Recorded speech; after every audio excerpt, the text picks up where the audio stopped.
Hi and welcome to your handover video for the Kona hybrid. This is the SE Connect model. So obviously remote central locking, so to unlock the car we press the unlock padlock on the keys. If we get into the vehicle, first of all, seat adjustment. You've got the bar underneath the seat that you pull up to move the seat backwards and forwards. You've got this lever here that you can pump the seat up or pump the seat down if you want to raise or lower the seat, and this one here adjusts the backrest. Okay, fuel filler release, that's located there at the base of the seat, and the bonnet release is again just on the side there. So we'll get into the vehicle. What we'll do is we'll start her up. So obviously keys in the ignition, foot on foot brake, gear selector in park, and we'll fire her up. Obviously, and you get the message there, ready to start driving, but also your symbol there, the green card with the two arrows underneath, mean the car is ready to move. So in your driver's armrest, got controls for the electric windows, the central locking, and the electric mirrors.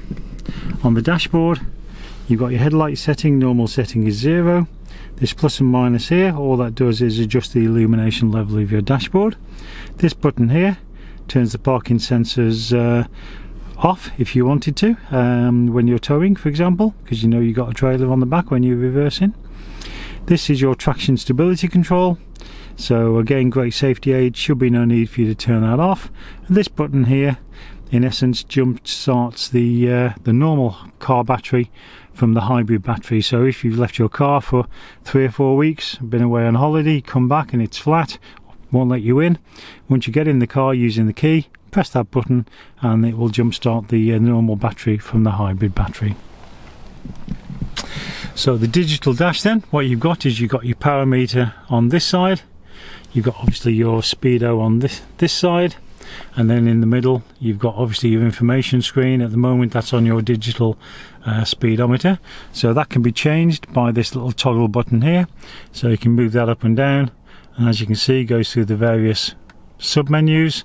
To change the menu, if you press this button here, it'll go through the various menus on the car, and again using this toggle button you can go up or down those individual menus.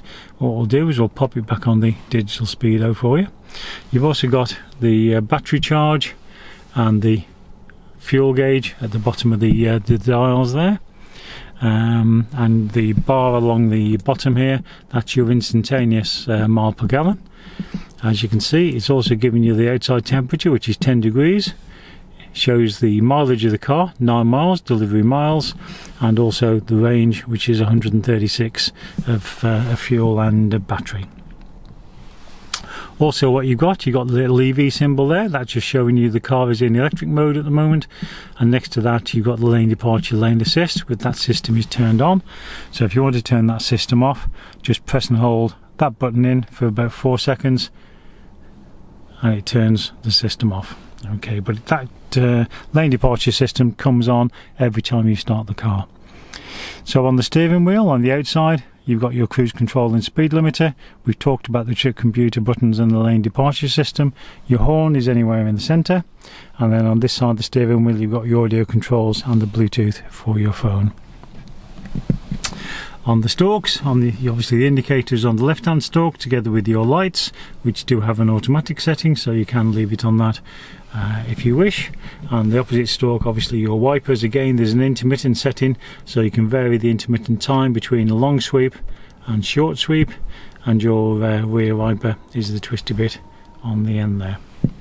If you do need to adjust the steering wheel, little lever here that you fold down, you can adjust the steering wheel and then tighten that back up before you drive away. Now this car is equipped with climate control, so obviously you can adjust the temperature to whatever you want, and then obviously you've got 3 settings, so you've got high, medium and low for the climate control, so you can choose that. So again you can also choose driver only when there's just yourself in the car.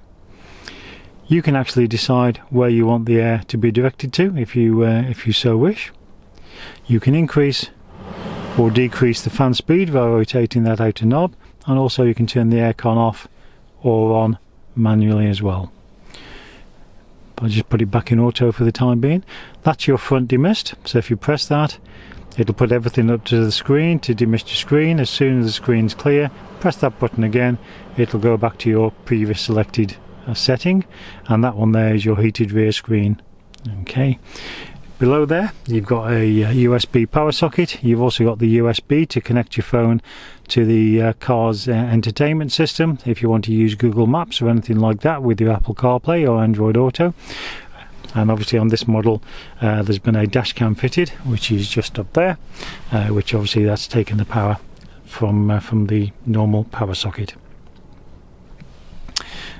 The gear selector, okay, there's a little lever at the very front, so when you wish to move it out of park, then obviously foot on foot brake, press the button in, and obviously move it back to drive.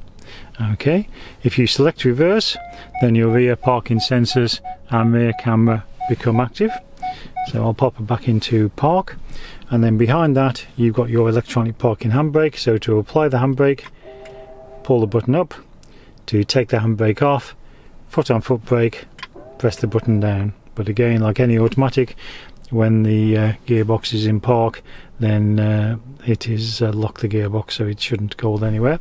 You've also got auto hold, so again if I press that, you'll see the auto hold symbol come on the dash bar. So when you're in drive, and as it's done now, turn green, you can take your foot off the brake. The car will hold itself until you apply pressure to the accelerator, when it will automatically release. So again, you can turn that on and off, and you can use that if you wish.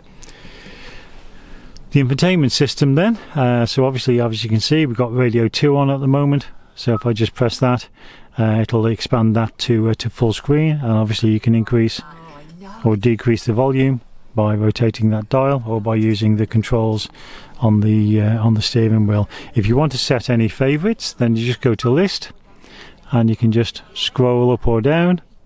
So if you want BBC World Service as a favorite, just press the star. It's as simple as that.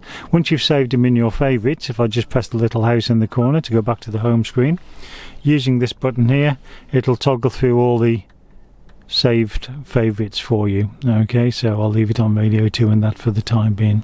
If I click the button here, all menus, this is where you can connect your phone via the USB and press the Android Auto, Apple CarPlay, and then obviously it'll display your phone on the car's system if you wanted to use Google Maps or anything like that, or wanted to put your music and everything onto the car system.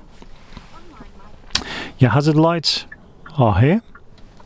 Okay, and what we'll do is we'll just exit the car and just have a look in the boot.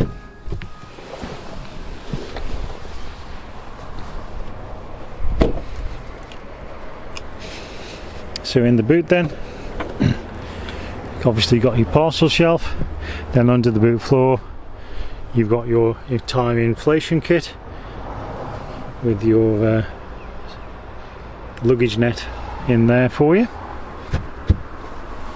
And I've already shown you where the fuel release is, but the fuel flap is on the passenger side, located at the rear quarter here.